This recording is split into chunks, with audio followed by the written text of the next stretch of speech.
একটা মানুষের বেঁচে থাকার জন্য মানসিক শান্তির দরকার হয়। মল্লারের থেকে দূরে চলে গেলে আমি কষ্ট পাবো, সেটা একদম ঠিক, কিন্তু মানসিক শান্তি অন্তত থাকবে আমার জীবনে।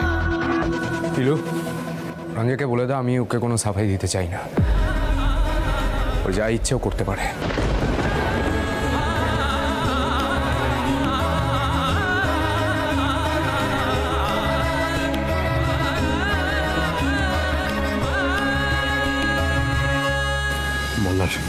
মল্লার শোনো, মল্লার আগে আসল কথাটা বলো, যে ছবিটা পাঠিয়েছে সে কি বললো? কোনো ভালো খবর নেই আহির।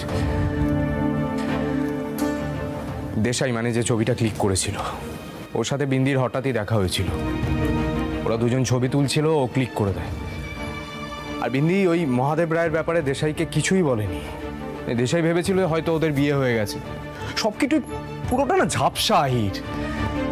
শুধু যদি এটা প্রমাণ করা যেত আমার আর বিন্দির বিয়েটা হয়নি, তাহলেই মুখ রক্ষা হতো। আমি একটা কথা বলবো, কেউ হাসবে না তো?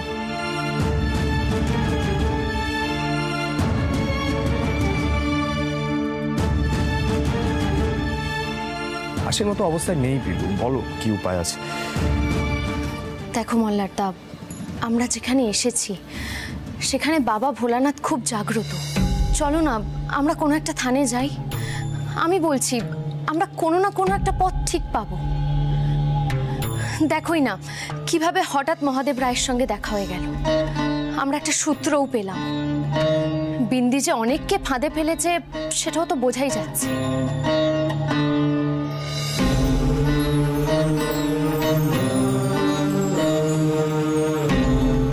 আমরা অন্তত বাড়ি ফিরে দাদুকে এটুকু তো বলতে পারবো।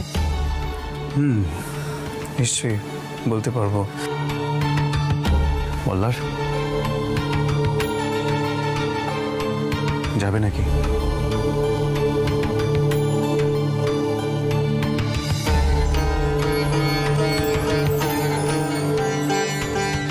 রঞ্জা যাবে তুমি?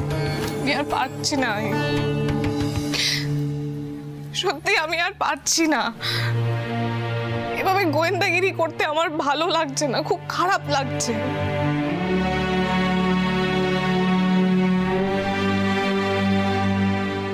আমার জীবনটা অলরেডি ওলটপালট ছিল, কোথা থেকে একটা মেয়ে এসে হঠাৎ করে আরো ওলটপালট করে দিল।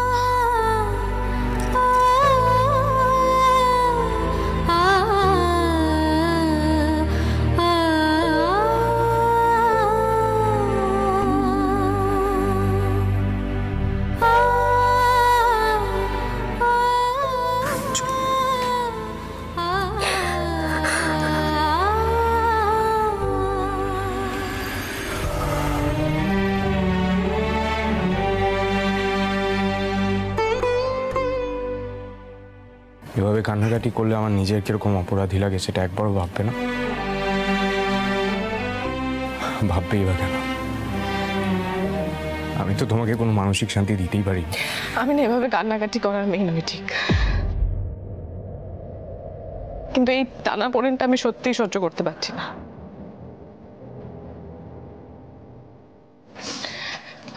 পিলু যেটা বললো সেটাই করো, রেডি হয়ে নাও। যাও।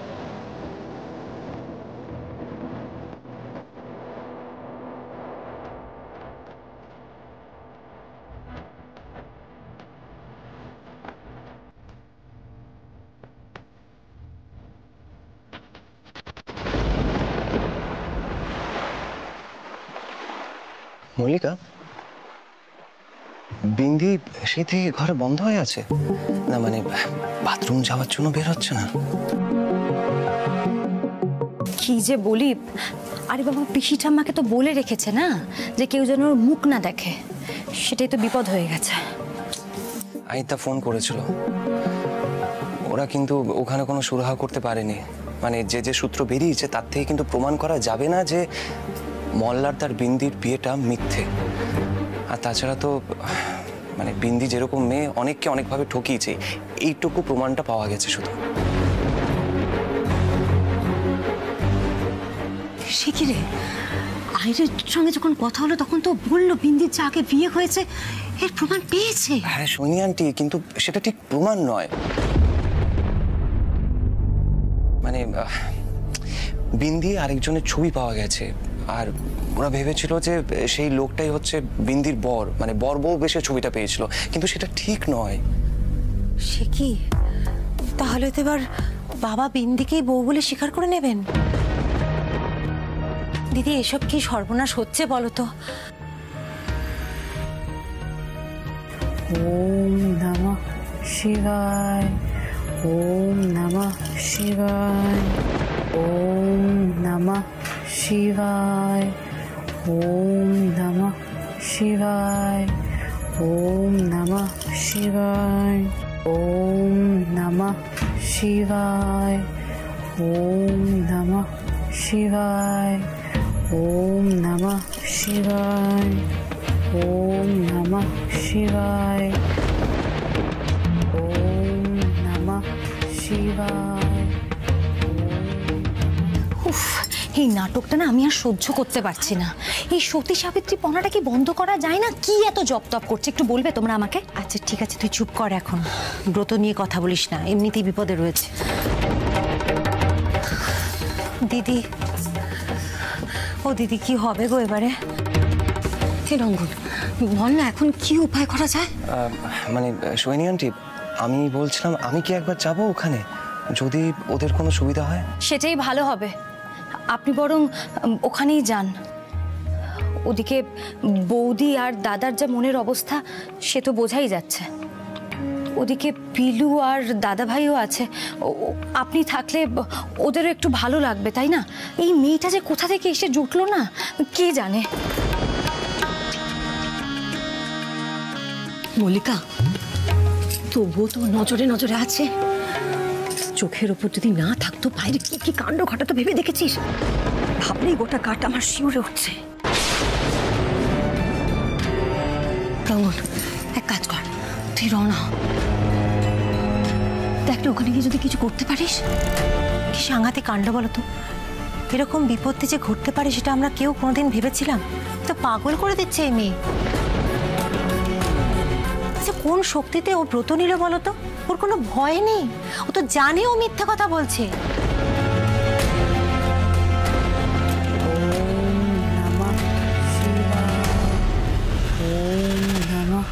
শিবায়, ওম নমঃ শিবায়, ওম নমঃ শিবায়, ওম নমঃ শিবায়, ওম নমঃ শিবায়, ওম নমঃ শিবায়,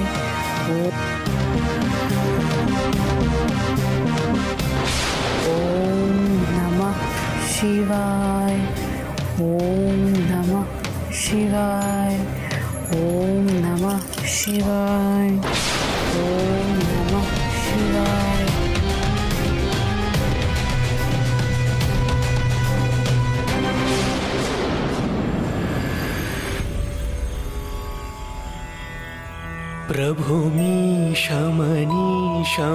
प्रभुमीशमनीशमशेषगुणं गुणहीनमहीशगराभरणं प्रभुमीशमनीशमशेषगुणं गुणहीनमहीशगराभरणं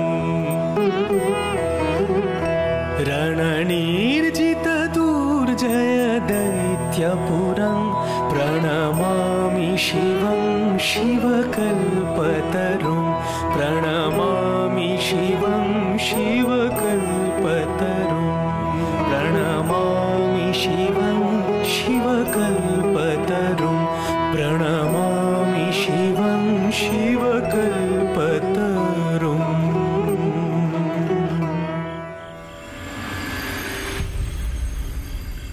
জয় শিব শম্ভু, জয় শিব শম্ভু, জয় শিব শম্ভু, জয় শিব শম্ভু, জয় শিব শম্ভু, জয় শিব শম্ভু। জানো তো, এই প্রদীপ গঙ্গায় ভাসালে বাবা ভোলানাথ সব ইচ্ছে পূরণ করেন। তাই? তুমি কি করে জানলে? আমাদের হোটেলের বেয়ারা বলছিল। আচ্ছা শোনো না, আমি বলছি যে তুমি আর মল্লারদা আরতি করো, আমি আর রঞ্জা যাব প্রদীপ ভাসাতে। তুমি দেখো বাবা ভোলানাথ ঠিক কোনো না কোনো পথ দেখাবেন। কোথা থেকে যে তোমার এই বিশ্বাসগুলো তৈরি হয় ঈশ্বরই জানেন। তবে তুমি যখন বলছো নিশ্চয়ই করব। আর বলছি মল্লার আর রঞ্জা এখন এলো না যে, কোথায় ওরা?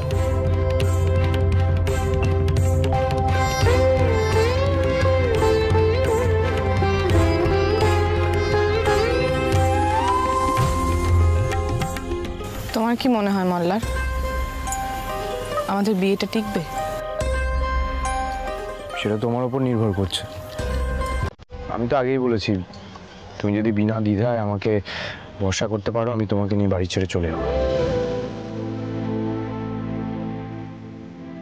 আর তারপর তোমার পরিবারের লোকেরা আমাকে সারা জীবন ধরে অভিশাপ দেবে, বলবে সুরমণ্ডলের মেয়ে শুধু ভাঙতেই জানে। এগুলো তো তোমার কাছে কোনো ম্যাটার করে না। আগে করতো না, কিন্তু এখন যে আমার মধ্যে কতটা চেঞ্জেস এসেছে সেটা আমি জানি।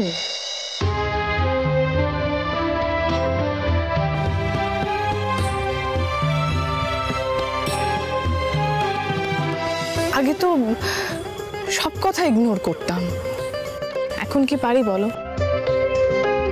মনে হয় তোমার ঝামেলা বেড়ে যাবে। মনে হয় না? বাবার থানে এসে তো আমি মিথ্যে কথা বলতে পারবো না।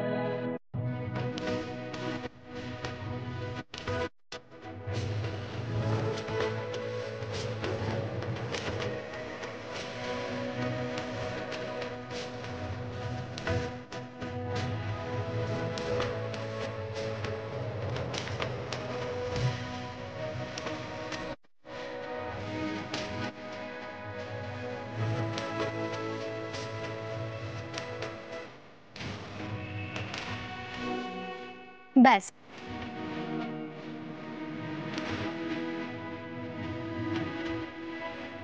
এটাই যখন মনের কথা, তখন কেউ জানুক আর না জানুক বাবা ভোলানাথ ঠিক জানবেন। তুমি দেখো রঞ্জা, আমরা কোনো না কোনো পথ ঠিক খুঁজে পাবো। মল্লারদা, তুমি আর ওস্তাদজি চলো, গিয়ে প্রদীপ জ্বালাবে, পুজো দেবে। আমি আর রঞ্জা সেই প্রদীপ গঙ্গায় ভাসাবো। এসো। চলো মল্লার, ফোনগুলো দিয়ে দাও। এসো। চল।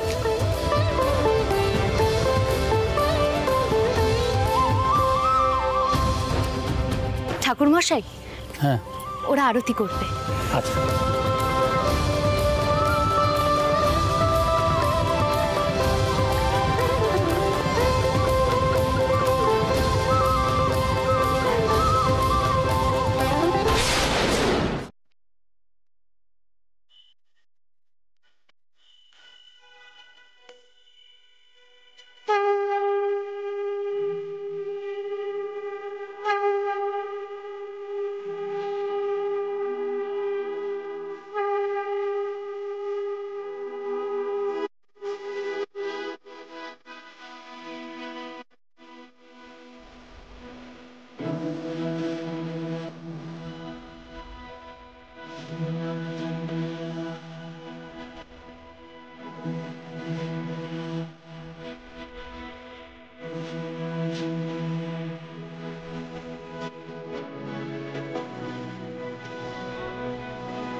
বিন্দি আর মল্লারের ওই অসহ্য ছবিটা কেন মনে এলো?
এটা তো ভাষাতে হবে।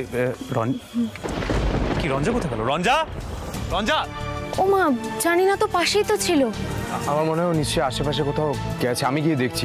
তোমরা গিয়ে প্রদীপ ভাসাও, আমি ওকে নিয়ে ঘাটে আসছি। চল।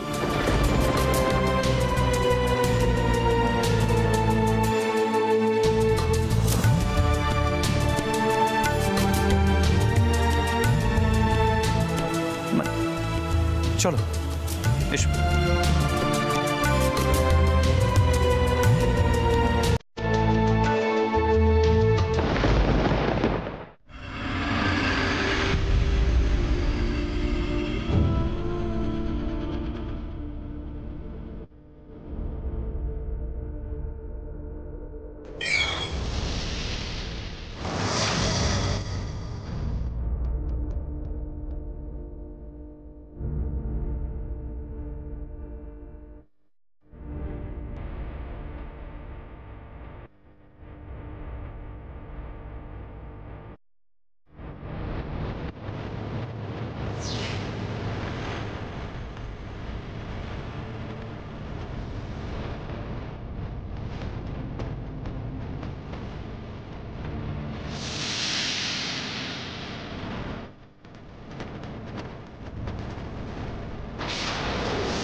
সত্যি তো পথ দেখিয়েছেন ভগবান। পিলু তো ভুল বলেনি। আমাকে একা ওই মহাদেব রায়ের সঙ্গে কথা বলতে হবে।